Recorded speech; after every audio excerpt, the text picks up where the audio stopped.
Hello, everybody. My name is Stephanie Strange, and I talk about the paranormal, strange, pop culture. I'm also a psychic medium, and I do paranormal investigations. So if you like that stuff, make sure to subscribe to me and hit that bell for all notifications so you can get all of my spooky story times and any spooky things to fulfill your spooky cravings.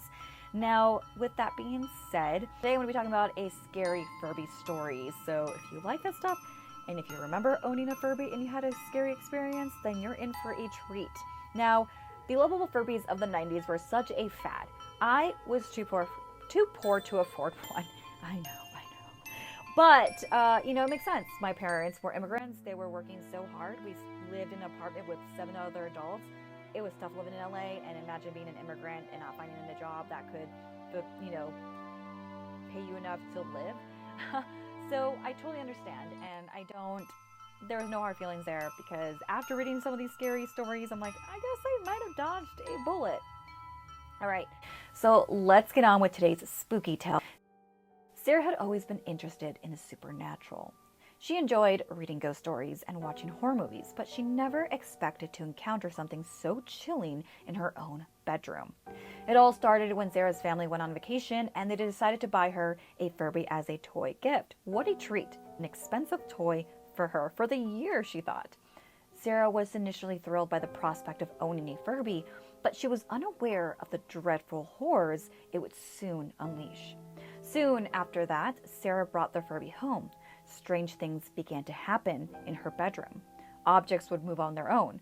For example, one night she was getting ready to go to bed, and as she was facing the closet door, she saw the door slam shut. How could such a force do that? Like, what happened? She thought. Okay, she started to think. I have no windows open. The vents are not on near this area. Crap, now I have to investigate. Oh, this is so uncomfortable. So she got closer and she realized there was nothing there. Okay, maybe it's the wind. I'm going to have to tell myself this, otherwise I won't be able to sleep, and my parents are not going to like it when I go to their room and tell them that I had a nightmare. They're not going to believe me. So with that, she slept on with the lights on. Now, at around 3 a.m., she heard strange whispering noises. And at first, she couldn't make out what she was hearing. And so she was thinking, what the heck? What is that? She looked over and felt the whispers come from the Furby. With that, she panicked. Oh God, no, I'm not dealing with this. She ran out of the room and slept with her parents that night. The next day, Sarah disregarded all of this incident as her imagination. But as days turned into weeks, she noticed that the room's temperature seemed to drop and that the Furby's eyes would start to glow red when no one was near it. Sarah started to feel a growing sense of unease, as though something ominous was lurking within her room. One day, Sarah approached the Furby cautiously and reached out to touch it. And as soon as she did, she was thrown back by the feeling that something had tugged her hair. She was petrified. Never in her life had she encountered anything like this. She began to speculate that her Furby could be haunted by some sort of malevolent entity. And as much as she tried to sleep on her own, the nightmares began to shortly happen thereafter. Sarah would wake up in the middle of the night, drenched in sweat, her heart racing so fast, she thought it would just burst right out of her chest. She saw apparitions in her dreams that would disappear as soon as she woke up. She was scared to death. But if her parents saw her trash the toy that was so expensive and that she so desperately wanted, she would be grounded and she would not be getting any new toys for that remaining year. So the next night, Sarah awoke to the sound of a voice coming from her Furby. She couldn't make out the words at first, but as she listened closely, she started to hear it. You can't leave me yet. Did you hear me? You can't leave me. She tried to move, but she realized she was paralyzed. She was paralyzed with fear, and she tried to move, but her body wouldn't respond. Suddenly, she saw the apparitions that were in her dreams now lurking by the Furby, like shadow people. And of course, she couldn't move, so she just gave up and closed her eyes. Sarah woke up the next morning feeling shooken up, which rightfully so, who wouldn't? Now, Sarah couldn't take it anymore. She decided to go to a psychic medium to ask for advice. When she consulted with a specialist, she was told that the Furby was housing a spirit of a little girl who died of mysterious circumstances. She had taken the liking to the Furby and felt that if she was close to the Furby, she would also become close to Sarah. Now, Sarah learned that the only way to deal with the situation was try to set boundaries and tell the spirit to leave the Furby alone. But despite these attempts, it didn't work.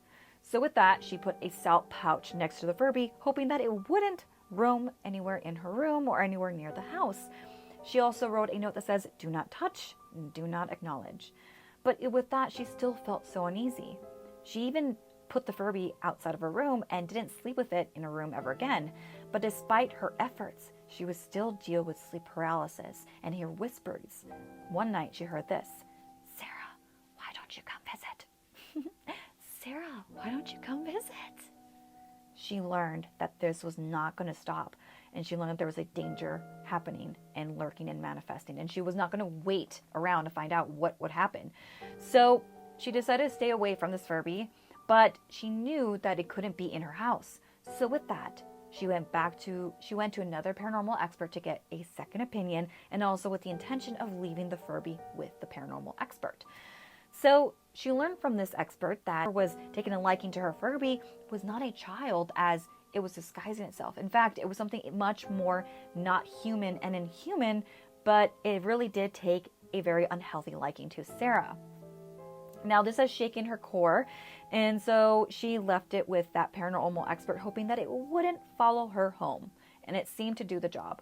Now, she had learned her lesson, and she was determined to stay clear of any haunted toys. She would never forget this experience, and she would hope that no one else would ever have to face such horror.